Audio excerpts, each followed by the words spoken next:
নবীর সুন্নাহ মতো বিচারটা করেন। আপনি ক্ষমতায় আসছেন না, ফুলের মালা নিয়ে সেজদায় লুটায় পড়েন, সেজদায় লুটায় শুকরিয়া আদায় করেন। মনে রাখেন, যেভাবেই বলেন এদেশের 90% মানুষ মুসলমান, দিন শেষে ইসলামকে প্রাধান্য দেয়।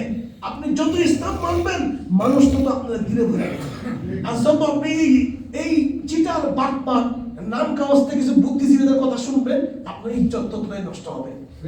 সুতরাং এইটাই হলো আমি বলতে চাই, এইটা পয়েন্টটা করলাম।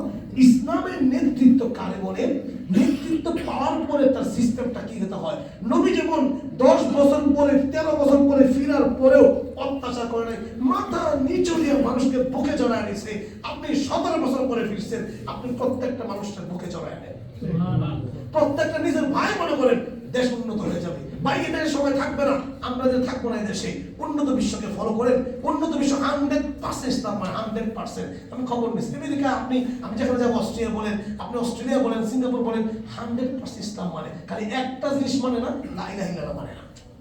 নিয়ম কানুন, রাস্তাঘাট, শৃঙ্খলা, পরিবার, লেবার আইন 100% ইসলাম। খালি একটা জিনিস মানে না, লা ইলাহা ইল্লাল্লাহ।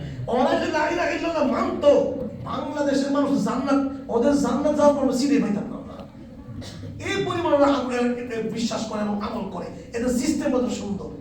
এই দেশটার উন্নয়ন আমরাও চাই, সবাই চাই। আমরা দেশটাকে একটা মাটির মতো দেশ এবং সুন্দর একটা দেশ বানাতে, আকাশটাকে আমরা দুর্নীতিমুক্ত আকাশটাকে করতে চাই। ঠিক আছে ইনশাআল্লাহ, ইনশাআল্লাহ প্রত্যেকে জায়গা থেকে সৎ হয়ে যান।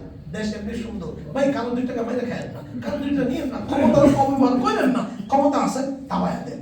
আল্লাহ পাক প্রত্যেকে বরকত দিবে, দেশটা সুন্দর হয়ে যাবে। ভালো থাকবেন। আমি আজকে যেহেতু খুব অবস্থা খারাপ ছিল শরীরের, কিন্তু বসার পরে আল্লাহ পাক শক্তি দিয়ে দিচ্ছে, কথা বলা শুরু হয়েছে। আল্লাহ পাক কবুল করো। আজকে আমার যেহেতু এটাই শেষ জুমা এই বাংলাদেশে, আমি আগামী শুক্রবার, আগামী সোমবার রাত 10:50 আমার ফ্লাইট। আপনারা দোয়া করবেন। আমি ভিয়েনায় চলে যাচ্ছি, অস্ট্রিয়ার ভিয়েনা। ওখানে মসজিদের খতিব এবং ইসলামিক সেন্টারের লেকচারার ইউনিভার্সিটি দায়িত্ব গ্রহণ করতেছি ইনশাআল্লাহ। আল্লাহ পাক কবুল করুন। আপনাদের দোয়া, এটা আপনাদের সন্তান, আপনাদের দোয়ায় আমি গেছি, আমার কিচ্ছু করার ক্ষমতা ছিল। আপনারা দোয়া করছেন, বেশি মহব্বত করছেন, এই উসিলা আল্লাহ পাক হয়তো আমাকে এত বড় একটা আয়োজন ইন্টারভিউর মধ্যে আল্লাহ পাক আমাকে ঠিকাইছে। দোয়া করবেন যেন আমি ইনশাআল্লাহ, আমি যেটা আমার টার্গেট, যেটা ইন্টারন্যাশনালি কাজ করা, আমি সারা বিশ্বের দাওয়াতের কাজগুলো করতে চাই। ইসলাম, দ্য বিউটি অফ ইসলাম, ইসলামের সৌন্দর্য আসলে কি, ইসলামের সৌন্দর্য কোন জায়গায়, এটা ফুটিয়ে তুলতে চাই।